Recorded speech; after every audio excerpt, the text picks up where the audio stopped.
ಅಜ್ಞಾನತಿಮಿರಾಂಧಸ್ಯ ಜ್ಞಾನಾಂಜನಶಲಾಕಯಾ ಚಕ್ಷುರುನ್ಮೀಲಿತಂ ಯೇನ ತಸ್ಮೈ ಶ್ರೀ ಗುರವೇ ನಮಃ. ಮಾಂಡುಕ್ಯ ಉಪನಿಷತ್ತು. ಓಂ ಇತ್ಯೇದಕ್ಷರಮಿದಂ ಸರ್ವಂ, ಇದೆಲ್ಲ ಓಂ. ತಸ್ಯ ಉಪವ್ಯಾಖ್ಯಾನಂ, ಎಕ್ಸ್ಪೊಸಿಷನ್, ಎಕ್ಸ್ಟೆನ್ಸಿವ್ ಎಕ್ಸ್ಪೊಸಿಷನ್. ಓಂ ಬಗ್ಗೆ ಓಂ ಅಂತ ಶುರು ಮಾಡೋದು. ಏನು ಓಂ ಅಂದರೆ? ಭೂತ ಭವತ್ ಭವಿಷ್ಯದಿತಿ ಸರ್ವಂ ಓಂಕಾರ.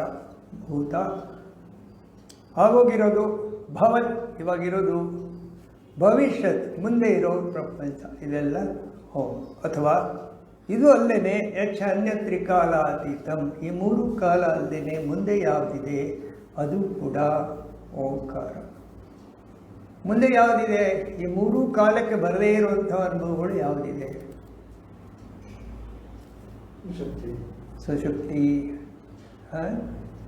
ಅಥವಾ ನಿಮ್ಮ ಜಾಗೃತ ಪ್ರಪಂಚದಲ್ಲಿ ಕೂಡ ನಿಮ್ಮ ಅನುಭವಕ್ಕೆ ಬರದೇ ಇರೋ ಎಷ್ಟೋ ವಸ್ತುಗಳು, ವಿಷಯಗಳಿದೆ. ನಿಮ್ಮ ಕಣ್ಣಿಗೆ ಕಾಣಲ್ಲ, ನಿಮ್ಮ ಕಿವಿಗೆ ಕೇಳಲ್ಲ, ಕೆಲವೆಲ್ಲ ಸ್ಪೇಸಲ್ಲಿದೆ. ಅದನ್ನು ಕೂಡ ಅಲ್ಟ್ರಾವೈಲೆಟ್, ಎಲೆಕ್ಟ್ರೋಮ್ಯಾಗ್ನೆಟಿಕ್ ರೇಡಿಯೇಷನ್, ಇದೆಲ್ಲ ಈಗ ಸೈನ್ಸ್ ಬಂದಮೇಲೆ ಇದೆಲ್ಲ ಅವರಿಗೆಲ್ಲ ಏನು ಗೊತ್ತಿತ್ತು. ಇದು ಅಲ್ಲಿ ಇನ್ನೇನಿದೆ ಅದೆಲ್ಲ ಓಂಕಾರ ಆಗುತ್ತೆ, ಛಂದತ್ರಿಕಾಲ. ಆಮೇಲೆ ಹೇಳಿದ್ರು ಸರ್ವಂ ಏತದ್ ಬ್ರಹ್ಮ. ಅದು ಹೇಳಿದ ಕೂಡಲೇ ಇಮಿಡಿಯೇಟಾಗಿ ಕೂಡಲೇ ಸರ್ವಂ ಇದೆಲ್ಲವೂ ಬ್ರಹ್ಮ. ಅಯಂ ಆತ್ಮ ಬ್ರಹ್ಮ, ದಿಸ್ ಆತ್ಮನ್ ಈಸ್ ಆಲ್ಸೋ ಬ್ರಹ್ಮ. ಇದೆಲ್ಲವೂ ಬ್ರಹ್ಮ, ಇದು ಬ್ರಹ್ಮ. ಯಾಕಂದರೆ ಇದು ಬಿಡಬಾರ್ದು. ಯಾಕೆ ಬಿಡಬಾರ್ದು? ಬ್ರಹ್ಮವನ್ನು ತಿಳಿಬೇಕಾದ್ರೆ ನೀವು ಪ್ರತ್ಯೇಗಾತ್ಮತೆಯ ಏವ ಬ್ರಹ್ಮಗ್ರಾಹ್ಯಂ, ಒಳಗಡೆ ಹೋದರೆ ಮಾತ್ರ ತಿಳಿಲಿಕ್ಕೆ ಆಗೋದಿಲ್ಲ. ಅಂದರೆ ಬ್ರಹ್ಮನ ತಿಳಿಲಿಕ್ಕೆ ಸಾಧ್ಯ ಇಲ್ಲ. ನಿಮ್ಮ ಇಂದ್ರಿಯಗಳ ಮೂಲಕ ಆಗಲಿ, ಬುದ್ಧಿ ಮೂಲಕ ಆಗಲಿ, ಮನಸ್ಸಿನ ಮೂಲಕ ಆಗಲಿ, ಹೊರ ಪ್ರಪಂಚದಲ್ಲಿ ಏನೇ ಸರ್ಕಸ್ ಮಾಡಿದರೂ ಕೂಡ ಬ್ರಹ್ಮವನ್ನು ತಿಳಿಬೇಕಾದ್ರೆ ಪ್ರತ್ಯೇಗಾತ್ಮತೆಯ ಏವ ಬ್ರಹ್ಮಗ್ರಾಹ್ಯಂ, ಒಳಗಡೆ ಹೋದರೆ ಮಾತ್ರ ಬ್ರಹ್ಮ ಸಿಗುತ್ತೆ. ಗ್ರಾಹ್ಯಂ ತಿಳ್ಕೊಳ್ಬೋದು. ಅನ್ಯಥಾ ಸಾಧ್ಯವೇ ಇಲ್ಲ. ಆಯಿತಾ? ಆಮೇಲೆ ಅಷ್ಟು ಹೇಳಿದ್ರು. ಅಷ್ಟು ಹೇಳಿದ ಕೂಡಲೇ ಇಟ್ಸ್ ಎ ಪರ್ಫೆಕ್ಟ್. ಉಪನಿಷತ್ ಮಂತ್ರಗಳೆಲ್ಲ ಅದು ಪರ್ಫೆಕ್ಟ್. ಅದು ಇಂಜೆಕ್ಟಿವ್ ಟೆಕ್ಸ್ಟ್ ಅಂತ.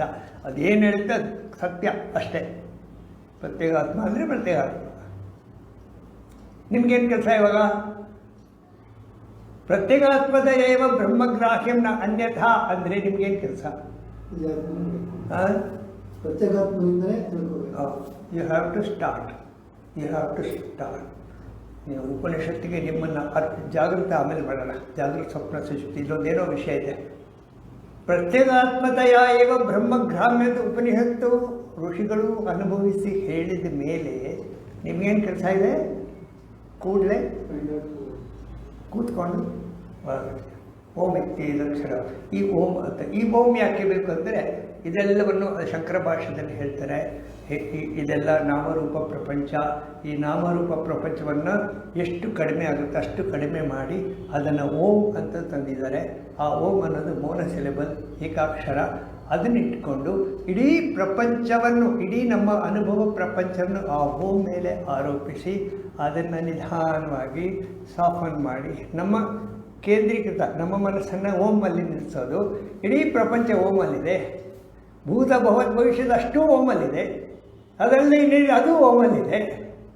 ಅದನ್ನು ತಗೊಂಡು ಸ್ವಲ್ಪ ಸಾಫನ್ ಮಾಡಿ ಅದನ್ನು ಡ್ರಾಪ್ ಮಾಡಿದ್ರೆ ನನ್ನ ಪ್ರಪಂಚದ ಅನುಭವವನ್ನು ಎಲ್ಲ ನಾನು ಡ್ರಾಪ್ ಮಾಡಿ ನನ್ನಲ್ಲಿ ನಾನು ಇರಲಿಕ್ಕೆ ಸಹಾಯ ಆಗುತ್ತೆ. ನನ್ನಲ್ಲಿ I gently slip into silence. That is my real state, that is my real nature. ಹೇಳಲಿಕ್ಕೆ ಭಾಳ ಚೆನ್ನಾಗಿದೆ. ಕೂತ್ಕೊಳ್ಳೋದು ಹೇಗೆ, ಅನುಭವಿಸೋದು ಹೇಗೆ, ಹೇಳಲಿಕ್ಕೆ ತುಂಬ ಚೆನ್ನಾಗಿದೆ. I gently slip into my real state. ಯಾತಕ್ಕೆ ಈಗ why do we come to Vedanta? ನಾವು ಯಾಕೆ ವೇದಾಂತ, ಈಗ ಹೊರಗಡೆ ಪ್ರಪಂಚದಲ್ಲಿ ಬೇಕಾದಷ್ಟು ವಿಷಯಗಳೆಲ್ಲ ಇದೆ, ನಾವು ಯಾಕೆ ವೇದಾಂತಕ್ಕೆ ಬಂದಿದ್ದೀವಿ, ನಾವು ಯಾಕೆ ಅಧ್ಯಾತ್ಮಕ್ಕೆ ಬಂದಿದ್ದೀವಿ, ಯಾಕೆ ಬಂದಿದ್ದೀವಿ? Find out the real nature. ಅಲ್ಲ, ನಾವು ಅಧ್ಯಾತ್ಮಕ್ಕೆ ಬಂದಿರೋದು ವಿಷಯ ಏನಂದ್ರೆ ಸುಖ ದುಃಖ ನಿವೃತ್ತಿ, ಸುಖ ಪ್ರಾಪ್ತಿ. ಹೊರಗಡೆ ಪ್ರಪಂಚದಲ್ಲಿ ಸುಖ ಇದೆ, ಅದು ಖಂಡ ಖಂಡ ಖಂಡ ಖಂಡ, ಸ್ವಲ್ಪ ಬರುತ್ತೆ ಹೋಗುತ್ತೆ, ಬರುತ್ತೆ ಹೋಗುತ್ತೆ, ಬಂದಾಗ ಬರುತ್ತೆ, ಹತ್ರ ಬರಲ್ಲ. ಅದು ಬರುತ್ತೆ, ಅದ್ರ ಜೊತೆ ದುಃಖ, ಸಂತೋಷ ದುಃಖ, ಸಂತೋಷ ದುಃಖ, ದುಃಖ ಸಿಗದೆ ಹೋದರೆ ದುಃಖ, ಲೈಕ್ಸ್ ಆ್ಯಂಡ್ ಡಿಸ್ಲೈಕ್. ಇದ್ರಂಗೆ ಬೇಡ, ದುಃಖ ಮಿಶ್ರಿತ, ಅದು ಬೇಡ. ಆಮೇಲೆ ಶಾರ್ಟ್ ಲಿವ್ಡ್. ನನಗೆ ಬೇಕಾಗಿರೋದು tons and tons of Joy, permanent Joy, eternal Joy. ಹೇಗಾಗುತ್ತೆ? ಇದು ಇಂದ್ರಿಯಗಳಿಂದ ಬರುವಂಥದ್ದಲ್ಲ. ಇಂದ್ರಿಯಗಳಿಂದ ಬಂದರೆ ಅದು ಸ್ವಲ್ಪ ಹೊತ್ತು ಇರುತ್ತೆ, ಆಮೇಲೆ ಆ ಇಂದ್ರಿಯಕ್ಕೆ ಎಷ್ಟು ಶಕ್ತಿ ಇದೆಯೋ ಅಷ್ಟೇ ಅದು. ಆಮೇಲೆ ಇಂದ್ರಿಯ ದೋಸೆ ತಿಂತ ಸ್ವಲ್ಪ ಹೊತ್ತು ಆದಮೇಲೆ ಅದು ಹೋಗ್ಬಿಡುತ್ತೆ. ಇಂದ್ರಿಯಗಳು ಅದನ್ನು ಆ ಟೇಸ್ಟನ್ನು ಕಳ್ಕೊಂಡ್ಬಿಡ್ತವೆ. ರಾಮಕೃಷ್ಣ ಪರಮಹಂಸರು ಈ ಪರೀಕ್ಷೆ ಮಾಡಲಿಕ್ಕೆ ಇದನ್ನು ಒಂದು ತಟ್ಟೆ ಜಿಲೇಬಿ ತರಿಸ್ಬಿಡೋರಾಗ್ತದೆ. ಜಿಲೇಬಿ ಇಷ್ಟ, ಜಿಲೇಬಿ ತಿಂತಾ ಇರೋದು, ಅದು ತಿಂತು ವಾಪಸ್ ಹಿಂಗೆ ಬರಬೇಕಂತ, ಅಲ್ಲಿವರೆಗೂ ಜಿಲೇಬಿ. ಅಂದರೆ ಆ ಇಂದ್ರಿಯಕ್ಕೆ ಅದು ಅಷ್ಟೇ ಕೆಪಾಸಿಟಿ, ಅದಕ್ಕೆ ಅಷ್ಟೇ ಸುಖ ಅದು ಕೊಡ್ಬೋದು, ಆಮೇಲೆ ಅದನ್ನು ಬಿಡಬೇಕು. ಪ್ರಪಂಚನೂ ಅಷ್ಟೇ, ಹೊರ ಎಲ್ಲ ಇಂದ್ರಿಯ ಅನುಭವಗಳು ಅಷ್ಟೇ, ಬರೀ ಜಿಲೇಬಿ ಎಲ್ಲ. ಕಣ್ಣು, ಕಿವಿ ಎಲ್ಲ ಏನೇನಿದೆ ನಿಮ್ಮ ಬುದ್ಧಿ, ಅದು ಕೂಡ ಶಾರ್ಟ್ ಲೆವೆಲ್. ಸೊ ಅದರ ಮೇಲೆ ನಾನು ಡಿಪೆಂಡ್ ಆಗಲಿಕ್ಕೆ ಆಗಲ್ಲ. ಸೊ ನಾನು ಡಿಪೆಂಡ್ ಆಗಬೇಕಾಗಿರೋದು ಪ್ರತ್ಯಗಾತ್ಮತೆಯ ಏವ ಬ್ರಹ್ಮಗ್ರಾಹ್ಯಂ ನ ಅನ್ಯಥಾ. ನನ್ನ ಮೇಲೆ ನಾನು ಡಿಪೆಂಡ್ ಆಗಬೇಕು. ಸೊ ಈ ಡಿಪೆಂಡ್ ಆಗಬೇಕಾದ್ರೆ ಈಗ ಓಮ್ ಆಯಿತು, ಓಮ್ ಇಟ್ಕೊಂಡು ಹೋಗಬೇಕು ಅಂತ ಆಯಿತು. ಓಮ್ ಇಟ್ಕೊಂಡು ನಾನು ಸೈಲೆನ್ಸ್ಗೆ ಹೋಗಬೇಕಾದ್ರೆ ನನ್ನ ಒಳಗಡೆ ಕೆಲವು ಪರಿಕರಗಳು ಇದ್ದಾವೆ. ನನ್ನ ದೇಹದಲ್ಲಿ ಕೆಲವು ಪರಿಕರಗಳಿದ್ದಾವೆ. ಅದೇನು ಅಂತ ತಿಳ್ಕೊಳ್ಳೋದು. ದೇಹ ಏನೋ ಪಂಚಕೋಶ ವಿವೇಕ ಮಾಡೋದು, ಅನ್ನಮಯ ಕೋಶ, ಪ್ರಾಣಮಯ ಕೋಶ, ಮನೋಮಯ ಕೋಶ, ವಿಜ್ಞಾನಮಯ ಕೋಶ. ಯಾಕೆ ಈ ಕೋಶ ಅಂದರೆ ಅದೇ ಕೊನೆ ಕೋಶ ಆನಂದವನ್ನು ಸೂಚಿಸ್ತಾ ಇದೆ. ಸುಮ್ಮನೆ ನಾವು ಕೋಶ ತಗೊಂಡಿಲ್ಲ. ಆ ಕೊನೆ ಕೋಶ ಏನು ಹೇಳುತ್ತೆ? ಆನಂದಮಯ ಕೋಶ ಅಂತ ಹೇಳುತ್ತೆ. ಸೊ ನನ್ನಲ್ಲಿ ಆನಂದ ಎಲ್ಲೋ ಒಂದು ಕಡೆ ಇದೆ. ಆ ಆನಂದ ನನ್ನಲ್ಲಿ ಇರಬೇಕಾದ್ರೆ ನಾನು ಈ ಪಂಚಕೋಶಗಳನ್ನು ಒಂದೊಂದಾಗಿ ಅನಲೈಸ್ ಮಾಡ್ಕೊಂಡು ಹೋಗಬೇಕು. ತೈತ್ರೇಯ ಉಪನಿಷತ್ತಲ್ಲಿ ನಾವು ಒಂದು ಸರಿ ನೋಡ್ದು, ಮನಸ್ಸಾದ್ಮೇಲೆ ಯಾವುದು? ವಿಜ್ಞಾನಮಯ ಕೋಶ. ವಿಜ್ಞಾನಮಯ ಕೋಶದಲ್ಲಿ ಸ್ವಲ್ಪ ನಾವು ಏನೋ ಮಾಡಲಿಕ್ಕೆ ಹೋಗಿದ್ದೀವಿ. ವಿಜ್ಞಾನಮಯ ಕೋಶದಲ್ಲಿ ಏನು ಹೇಳುತ್ತೆ ತೈತ್ರೇಯ ಉಪನಿಷತ್ತು? ಏನು ಹೇಳುತ್ತೆ? ಶ್ರದ್ಧೈವ ಶಿರಃ. ಕರೆಕ್ಟಾ? ವಿಜ್ಞಾನ ಶ್ರದ್ಧೈವ ಶಿರಃ, ಸತ್ಯಂ ಉತ್ತರ ಪಕ್ಷ, ಋತಂ ದಕ್ಷಿಣ ಪಕ್ಷ. ಕರೆಕ್ಟಾ? ಋತಂ ದಕ್ಷಿಣ ಪಕ್ಷ. ಅದನ್ನು ಅನಲೈಸ್. ಯಾಕೆಂದರೆ ಇದು ಯಾಕೆ ತಗೊಂಡಿದ್ದೀವಿ ಅಂದರೆ ಓಮ್ ಹಿಡ್ಕೊಂಡು ಸ್ಲಿಪ್ ಆಗಬೇಕು, ಅರ್ಥ ಆಗುತ್ತೆ. ಅದು ಸ್ಲಿಪ್ ಆಗಬೇಕಾದ್ರೆ ನಮ್ಮ ಈ ಇದೆಯಲ್ಲ ಎಕ್ವಿಪ್ಮೆಂಟ್, ವೆಹಿಕಲ್ಲು, ಈ ವೆಹಿಕಲ್ ಯಾವ ಕಂಡೀಷನ್ಲಿದೆ? ವೆಹಿಕಲ್ ಸ್ಲಿಪ್ ಆಗಲಿಕ್ಕೆ ರೆಡಿ ಆಗಿದೆಯಾ? ಅಥವಾ ಅದನ್ನು ಸ್ಲಿಪ್ ಮಾಡಲಿಕ್ಕೆ ರೆಡಿ ಮಾಡೋದು ಹೇಗೆ? You are going to be number 1 mechanic. ಇವಾಗ ಆ ವೆಹಿಕಲ್ನ ರೆಡಿ ಮಾಡಬೇಕು ನೀವು. ಇವಾಗ ರೆಡಿ ಮಾಡಬೇಕಾದ್ರೆ ನೋಡಿ,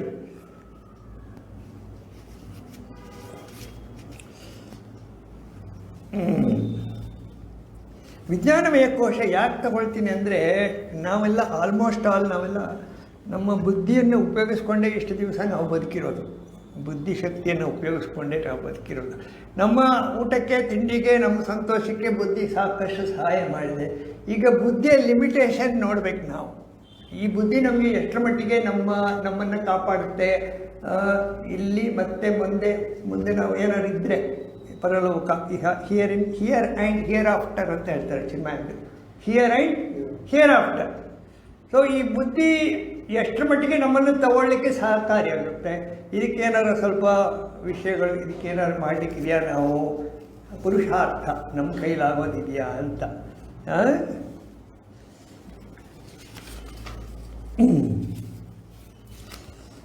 ಶ್ರದ್ಧೈವ ಶಿರಃ ಋತಂ ದಕ್ಷಿಣಪಕ್ಷಃ ಸತ್ಯಂ ಉತ್ತರಪಕ್ಷಃ ಯೋಗ ಆತ್ಮ ಮಹಾಪುಚ್ಛಂ ಪ್ರತಿಷ್ಠಾ. ಇದು ಸ್ವಲ್ಪ ನಾವೀಗ ಸ್ವಲ್ಪ ನನ್ನ ಮಹಾಪುಚ್ಛ ನನಗೆ ಮೊದಲಿಂದ ಭಾಳ ಬಾದರ್ ಮಾಡ್ತಾ ಇತ್ತು. ಅದ ನಂತರ ಸೂಪರ್ ನ್ಯಾಚುರಲ್ ಆಗಿ ತೊಗೊಳ್ತಾ ಇದ್ದೆ. ಏನೋ ಯಾಕೋ ಈ ಕೆಲವು ಸ್ವಾಮೀಜಿಗಳೆಲ್ಲ ಏನೋ ಯೋಚನೆ ಮಾಡಿ ಅವರೇನೋ ಯೋಚನೆ ಮಾಡಿ ಏನೋ ಹೇಳಿದ್ರು, ಅದು ಹಾಗಾಯಿತು. ಮಳೆ ಬರುತ್ತೆ ಅಂದರೆ ಮಳೆ ಬಂತು, ಅಥವಾ ಇನ್ನೇನು ಗಾಳಿದೇನಾಯ್ತು, ಈ ಥರ ಎಲ್ಲ ಆಗುತ್ತೆ ಮಹತ್ವ. ಇದೆಲ್ಲ ಈ ಥರ ನಾನು ಅಂದ್ಕೊಂಡಿದ್ದೆ. ಆ ಥರ ಅಲ್ಲ, ಇದು ಇನ್ನೂ ಚೆನ್ನಾಗಿ ಅರ್ಥ ಮಾಡ್ಕೊಳ್ಬೋದು. ಇಲ್ಲಿ ಒಂದು ಎಕ್ಸಾಂಪಲ್ ಇದೆ. ಐ ಮೈ ಸೆಲ್ಫ್ ಹ್ಯಾವ್ ಇದು ಒಂದು ಸಣ್ಣ ಸ್ಟೋರಿ ಥರ. ಒಂದು 2 ವರ್ಷದ ಮಗು. ಈಗ mind, intellect, how it develops in us in different stages, ಹೇಗೆ ಡೆವಲಪ್ ಆಗಿದೆ, ನಾವು ಹೇಗೆ ಡಿಪೆಂಡ್ ಆಗಿ ಈ ಮಟ್ಟಕ್ಕೆ ಬಂದಿದ್ದೀವಿ, ಮುಂದೆ ನಮ್ಮ ಕತೆ ಏನು, ಇಂಟೆಲೆಕ್ಟ್ ಆ್ಯಂಡ್ ಮೈಂಡ್ ನೋಡೋಣ. ಒಂದು 2 ವರ್ಷದ ಮಗು, 2 ವರ್ಷ ಅಲ್ಲ, 2ನೇ ಕ್ಲಾಸ್ ಮಗು, ಒಂದು 7 ವರ್ಷದ ಮಗು ಹೊರಗಡೆ ಆಟ ಆಡ್ತಾ ಇರ್ತದೆ, ಬೇರೆ ಮಕ್ಕಳ ಜೊತೆ ಆಟ ಆಡ್ತಾ ಇರ್ತದೆ. ಆಟ ಆಡ್ತಾ ಇದ್ದಾಗ ಅದರ ಮನಸ್ಥಿತಿ ಏನಿರುತ್ತೆ? Full of excitement, full of anxiety, full of Joy. It is purely 100% in mental ಲೆವೆಲಲ್ಲಿ ಇರುತ್ತೆ. ಅದು ಇಮೋಷನಲ್ ಲೆವೆಲಲ್ಲಿ ಮಗುಗೆ ಇಮೋಷನ್ಸ್, ಎಕ್ಸೈಟ್ಮೆಂಟ್, ಜಾಯ್ ಮಕ್ಕಳ ಜೊತೆ. ಆ ಮಕ್ಕಳು ಈ ಮಕ್ಕಳು ಅಲ್ಲಿ ಇದಿಲ್ಲ, ಈಗೋ ಇಲ್ಲ, ಎಲ್ಲ ಒಂದಾಗ್ಬಿಟ್ಟಿರ್ತಾರೆ. ಇಮೋಷನ್ ಅನ್ನೋದು ಫುಲ್ ಒಂದು ಟೋಟಲ್ ಇಮೋಷನ್ ಆಗಿಬಿಟ್ಟಿರುತ್ತೆ ಅಲ್ಲಿ. ಆ ಮಗು ಆಡ್ತಾ ಇರುತ್ತೆ. ಅಮ್ಮ ಒಳಗಡೆಯಿಂದ ಕರೀತಾರೆ, ಕರೆದುಬಿಟ್ಟು ನಿನಗೆ ಹೋಮ್ವರ್ಕ್ ಇದೆ ನಾಳೆಗೆ ಅಂತ ಹೇಳ್ತಾರೆ. ಹೋಮ್ವರ್ಕ್ ಇದೆ ಅಂತ ಹೇಳ್ತಾರೆ. ಆಟ ಆಡ್ತಾ ಇದ್ದಾಗ ಅಮ್ಮ ಕರೀತಾ ಇದ್ದಾಳೆ, ಹೋಮ್ವರ್ಕ್ ಇದೆ, ಆಟ ಆಡ್ತಾ ಇದ್ದಾನೆ. ಅಮ್ಮ ಕರೀತಾ ಇದ್ದಾಳೆ, ಮಗು ಬಿಟ್ಬಿಟ್ಟು ಓಡಿ ಬಂತು ಮನೆಯೊಳಗೆ. ಆಟ ಬಿಟ್ಬಿಟ್ಟು ಓಡಿ ಬಂದುಬಿಡ್ತು. There is a call from mother. ಯಾಕೆಂದರೆ 2ನೇ ಕ್ಲಾಸ್ ಓದೋ ಮಗನಿಗೆ ಅಮ್ಮನೇ ಎಲ್ಲ, ಅಮ್ಮನೇ ಫುಲ್ಲು. ಅಮ್ಮ ಏನು ಹೇಳ್ತಾಳೆ ಹಂಗೆ ಅದು. ಆ ಮಕ್ಕಳನ್ನ ಬಿಟ್ಬಿಟ್ಟು ಒಳಗಡೆ ಬಂದು ಕಾಪಿ ಬರೀಬೇಕದು ಗೊತ್ತಲ್ಲ, ಮಕ್ಕಳು ಕಾಪಿ ಬರೆಯೋದು ನೋಡಿದ್ದೀರಿ? ನೆಲದ ಮೇಲೆ ಬೋರ್ಲಾಗಿ ಮಲ್ಕೊಂಡು ಮಕ್ಕಳಿಗೆ ಅದು ಸೋಫಾಗಿಪ್ಪ ನಿಮ್ದು ಅದೆಲ್ಲ ಬೇಡ, ಅದೆಲ್ಲ ಸಾಫ್ಟಾಗಿರುತ್ತೆ ಕೈ ಕಾಲೆಲ್ಲ. ಬೋರ್ಲ ಮಲ್ಕೊಂಡು ಅದರ ತಲೆ, ಕಣ್ಣು, ಕೈ ಇಷ್ಟೇ ಅಲ್ಲಿ ಕೆಲಸ ಮಾಡೋದು. ಅದೇನಾದರೂ ರ್ಯಾಂಕ್ ಸ್ಟೂಡೆಂಟ್ ಅಥವಾ ಒಳ್ಳೆ 100% ಹುಡುಗಾಗಿದ್ದರೆ ತಲ್ಲೀನನಾಗಿ ಕಾಪಿ ರೈಟಿಂಗ್ ಬರಿತಾ ಇರುತ್ತೆ. ಅಲ್ಲಿ ಇಮೋಷನ್ಸು, ಆ್ಯಂಗ್ಸೈಟಿ ಅದೆಲ್ಲ ಸಡನ್ನಾಗಿ ಡಿಸಪಿಯರ್ ಆಯಿತು. ಇಲ್ಲಿ ಬುದ್ಧಿಕೋಶದಲ್ಲಿ ಮಗು ಕೆಲಸ ಮಾಡ್ತಾ ಇದೆ, ತನ್ನನ್ನು ತಾನು ಮರ್ತಿದೆ, ಆ ಕೆಲಸದಲ್ಲಿದೆ. ಆ ಎಕ್ಸೈಟ್ಮೆಂಟ್ ಇಲ್ಲ, ಆ್ಯಂಗ್ಸೈಟಿ ಇಲ್ಲ, ನೀಟಾಗಿ ಬರಿತಾ ಇದೆ. ಅಲ್ಲಿ ಮನಸ್ಸು ಸಮಾಧಾನ ಆಗಿದೆ. ಈಗ ನೋಡಿ, ಶ್ರದ್ಧೈವ ಶಿರಃ ಋತಂ ದಕ್ಷಿಣ ಪಕ್ಷ ಸತ್ಯ ಉತ್ತರ ಪಕ್ಷ ಯೋಗ ಆತ್ಮ. ಅದು ತನ್ನನ್ನು ತಾನು ಮರೆತು ಅಲ್ಲಿ ಇದೆ. ಅದಕ್ಕೆ ಮನಸ್ಸಮಾಧಾನ ಅಲ್ಲಿ ಸಿಕ್ಕಿದೆ. ಯಾಕೆ? ಒಂದು ಶ್ರದ್ಧೆ, ಅಮ್ಮನ ಮೇಲೆ ಶ್ರದ್ಧೆ ಬಂದಿದೆ, ಇನ್ನೊಂದು ಬರಿತಾ ಇದೆ. ಇಂಥ ಮಕ್ಕಳು ಏನಾಗ್ತದೆ, ಸಂಸ್ಕಾರವಂತ ಮಕ್ಕಳು ಬೆಳೀತಾ ಇದನ್ನೇ ಡೆವಲಪ್ ಮಾಡ್ತಾರೆ. ಅವ್ರ ಅಮ್ಮ ಏನು ಹೇಳ್ತಾರೆ ಹಾಗೆ. ನನಗೊಬ್ಬ ಫ್ರೆಂಡ್ ಇದ್ದ, ಬ್ಯಾಂಕ್ ಸೇರಿದ ಮೇಲೆ ಕೂಡ ರೋಡಲ್ಲಿ ಅವ್ನು AGM ಆಗಿ ರಿಟೈರ್ ಆದ.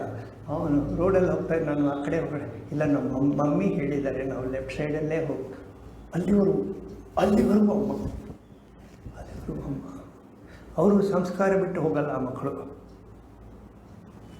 ಒಂದು ವೇಳೆ ಇದೇ ಮಗು 25 ವರ್ಷ ಪುನಃ ಬಂದಿಲ್ಲ, ಆ ಸಿಚುವೇಶನ್ನು, ಅಲ್ಲಿರೋ ಸಿಚುವೇಶನ್ಗೆ ಯೋಗ ಆತ್ಮ ಪರ್ಫೆಕ್ಟು ಸೂಟ್ ಆಯಿತು.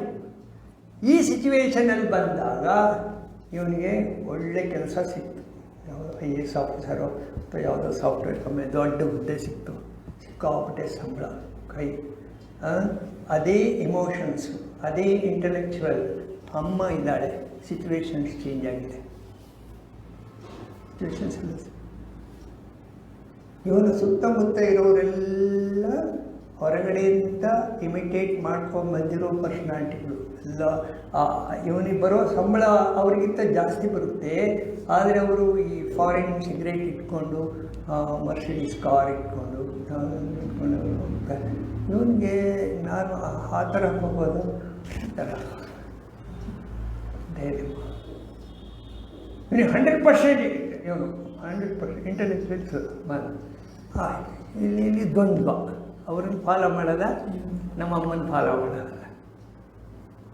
ತುಂಬ ಜನ ಇದ್ದಾರೆ ಇವಾಗಲೂ ಶಿಂಡಿ ಕಟ್ಕೊಂಡು ನಿಮ್ಮ ಸಾಫ್ಟ್ವೇರ್ ಇದಾರ, ಶಿಂಡಿ ಇಟ್ಕೊಂಡು ಹೋಗ್ತಾರೆ. ಅವರು ಯಾವ ಕೇರ್ ಮಾಡೋದು. ಇನ್ನು ಕೆಲವರು ಎಲ್ಲ ತೆಗೆದು ಹುಡುಗಿರೆಲ್ಲ ಕಟ್ ಮಾಡಿ. ಅಂದರೆ ಆ 25 ವರ್ಷಕ್ಕೆ ಬಂದಾಗ ಅವರ ಮೇಲೆ ಬರೋ ಇನ್ಫ್ಲುಯೆನ್ಸ್ ಕಂಪ್ಲೀಟ್ ಬದಲಾವಣೆ ಆಗಿದೆ, ಚೇಂಜ್ ಆಗಿದೆ. ಹೋಗಲಿ, ಅವನ ಅನುಕರಣೆ ಮಾಡಿಲ್ಲ, ಬಚಾವಾದ. ಏನು ಮಾಡಿದ್ರು? ಅವನಿಗೆ ಮದುವೆ ಮಾಡಬೇಕು. ಮದುವೆ ಮಾಡಬೇಕು. ಯಾರು ಮದುವೆ ಮಾಡ್ತಾರೆ? ಅಪ್ಪ ಅಮ್ಮ ಹೇಳಿದ್ದನ್ನೇ ಅವನು ಮಾಡೋದು. ಇವರು ಅದೃಷ್ಟನೋ ದುರದೃಷ್ಟನೋ ಒಂದು ಹುಡುಗಿ ತಂದು ಕಟ್ಟಿದ್ರು. ಪರವಾಗಿಲ್ಲ, ಅನುಕೂಲ. ಬಟ್ ಆ ಹುಡುಗಿ ಯಾವ ಸಂಸ್ಕಾರದಲ್ಲಿ ಬೆಳೆದಿದೆ? ಒಂದು ವೇಳೆ ಆ ಹುಡುಗಿಗೆ ಹೊರ ಪ್ರಪಂಚದ ಆಕರ್ಷಣೆ ಸಿಕ್ಕಾಪಟ್ಟೆ ಇದ್ದು ಅವ್ರವ್ರ ಥರ ಇವ್ರ ಥರ ನಾನಿರಬೇಕು ಅಂತ ಅದೇನಾದ್ರು ತಲೆಯಲ್ಲಿ ಇಟ್ಕೊಂಡು ಮನೆಯೊಳಗೆ ಬಂದಿದ್ದರೆ ಇವಂದು ಲೈಫ್ ಮದುವೆ ಆದ ಕೂಡಲೇ